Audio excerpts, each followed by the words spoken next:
Lanjut Bang tentang Samael. Pemberontakan pertama yang dilakukan Samael menurut kitab Talmud, Midrash, dan Kabalah. Samael dari bahasa Ibrani kaum Yahudi. Dieja Semael atau Samael. Sema berarti dengarkan, sementara kata El merujuk kepada ilah atau Tuhan. Jadi bisa diartikan sebagai dengarkan oh Tuhan atau Tuhan mendengar. Samael malaikat yang menyampaikan kebenaran, bahkan penuntut agar segala sesuatu haruslah benar, sempurna, perfect, seperti jaksa. Namun tetap saja yang memutuskan segala sesuatunya Tuhan sebagai hakim, al-hakim. Samael sempurna dalam melakukan pujian, salawat, berzikir kepada Tuhan. Suaranya sangat bagus, merdu, sehingga malaikat lain menyukainya. Samael menjadi idol sepertiga malaikat lain di surga. Oleh karena itu, belakangan ada beberapa kalangan manusia yang mengharamkan suara merdu seperti nyanyian, bahkan musik. Ketika Tuhan menciptakan manusia, Tuhan menyuruh malaikat hormat kepada manusia, karena manusia segambar dan serupa dengan Tuhan. Bukan sama ya. Kenapa manusia segambar dan serupa dengan Tuhan? Ini sifatnya rahasia, kami belum berani membahas. Kalau nggak ada banyak yang minat, silahkan tulis di komen kalau banyak yang minat.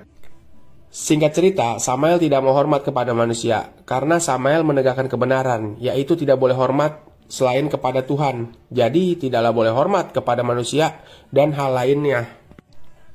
Itulah dosa pertama Samael, menganggap segala sesuatu kebenaran yang dia tahu adalah hal yang paling benar. Secara tidak langsung, Samael dianggap jadi seperti Tuhan, bisa memutuskan, al-hakim. Padahal Samael hanya mengetahui yang mana yang baik, benar, dan buruk atau salah.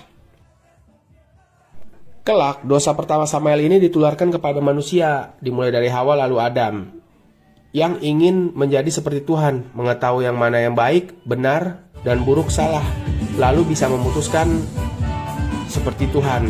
Cerita tentang dosa pertama manusia dan buah pengetahuan kuli akan dibahas kalau banyak yang minat, silahkan tulis di komen. Tuhan mengusir Samael dari surga, dan sepertiga malaikat surga yang menjadikan Samael sebagai idol, ikut bersama Samael. Mereka lah para malaikat jatuh yang hilang cahaya, sehingga disebut malaikat kegelapan atau iblis. Lucifer, nama julukan Samael setelah tidak menjadi malaikat. Seperti bintang Venus, bintang fajar di pagi hari kelihatan bercahaya, namun sebenarnya cahaya palsu. Hilang cahayanya ketika ada sumber cahaya yang lebih terang. Sebelum jatuh, Samael berjanji akan membuktikan kalau manusia itu juga bisa jatuh ke dalam dosa seperti dia. Samael berhasil membuktikan. Anak cucu Adam diajarkan bernyanyi dengan suara indah, berzikir, pujian, salawat dengan suara indah. Namun semua itu bukan kepada Tuhan sebagai pencipta, tetapi ditujukan kepada manusia lain dan ilah-ilah lain. Sedangkan Samael merasa lebih baik karena dia hanya fokus kepada Tuhan. Samael mempunyai mempelai wanita pertama bernama Lilith. Akan kami bahas jika banyak yang minat.